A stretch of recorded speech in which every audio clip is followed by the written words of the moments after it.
ولسمشر غني کندهار او زابل کې څه وکړل؟ ګرانو لیدونکو السلام علیکم. د افغانستان اسلامي جمهوری دولت جمهور رئیس اشرف غني له 3 ورځني سفر وروسته کابل ته راستون شو.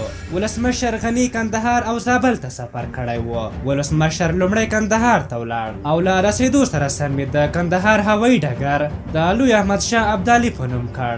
دغه راز د هوایي ډګر واټ یې د شهید ستر جنرال عبدالرزاق اسکزي په نوم کړ. له هغه وروسته یې د لمریزې برېښنا د پروژې پرانیسته وکړه او ترڅنګ یې د 215 اتل کلو اردو سرتیرو سره ولیدل او د هغوی سرښندنې وستایلې. له هغه وروسته یې په بېلابېلو لیدنو کې له استادانو، علماو، مشرانو، ښځو او چارواکو سره وکتل او د هغوی غوښتنې واورېدې او چارواکو ته یې لازمې لارښوونې وکړې. له هغه وروسته د احمدشاه بابا کور ته ولاړ او ویې ویل چې دا کور به د سلام خانۍ ماڼۍ غوندې جوړ کړي. وروسته د جنرال عبدالرزاق مزار ته ورغی او د هېواد ټولو شهیدانو ته یې دعا وکړه. ترڅنګ د خرکې مبارک لیدو ته هم لاړ. کندهار کې له 2 ورځو پاتې کېدو وروسته زابل ته لاړ. هلته یې له امنیتي مسؤلینو، چارواکو او عامو خلکو سره وکتل. د عامو خلکو ستونزې یې واورېدې او چارواکو ته یې لازمې لارښوونې وکړې. ترڅنګ یې د زابل ولایت له 3مې درجې نه 2مې درجې ته پورته کړ چې په دې کار سره یې زابلیان خوشحاله او له ولسمشر یې مننه وکړه.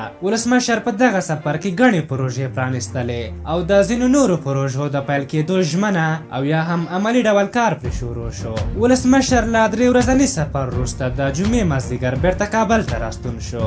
د ولسمشر په دې سفر کې چې زما لپاره او ښایي ګڼو هېوادوالو لپاره جالبه وي، هغه د ولسمشر په ډېرو عامو ځایونو کې له خلکو سره لیدنې او د هغوی مینه وه. کله به چې ولسمشر کوم ماشوم په سر ښکلاوه او لویانو سره به یې په غېږ ستړې مشې کولې، خورا دروند ښکارېده او هر هېواد دوست انسان په فکر کې شاید دا ګرځېدلی وي او په ولسمشر افتخار کړی وي. دغه سپینږیری ولسمشر چې د هېواد د ابادۍ لپاره هڅې کوي او په ساعتونو کار کوي، ځینې خلک یې کمپاین بولي. آیا دا خلک د ولسمشر لپاره بدیل لري؟ د هېواد نور سیاسون چې زما لپاره د شخصي منافعو مدافعین ښکاري، آیا دوی دومره امکانات نه لري چې یو ښه کار وکړي چې لږ تر لږه کمپاین یې هم وشي او یو چاته یې خیر هم ورسیږي؟ دوی خو د مظاهرو لپاره د چوک مزدوران له مزدورۍ هم وباسل او اخري پیسې هم ورنه کړې. هر څه ښکاره دي، غوا تور او شیدې سپینې دي، خو دا چې څوک سترګې پرې پټوي د شخصي اوږدې او منافعو لپاره دا کار کوي. د ولسمشر د برنامو باید کلک ملاتړ وشي. ولسمشر غني یوازینی کس ده چې په اوس وخت کې افغانستان اداره کولی شي.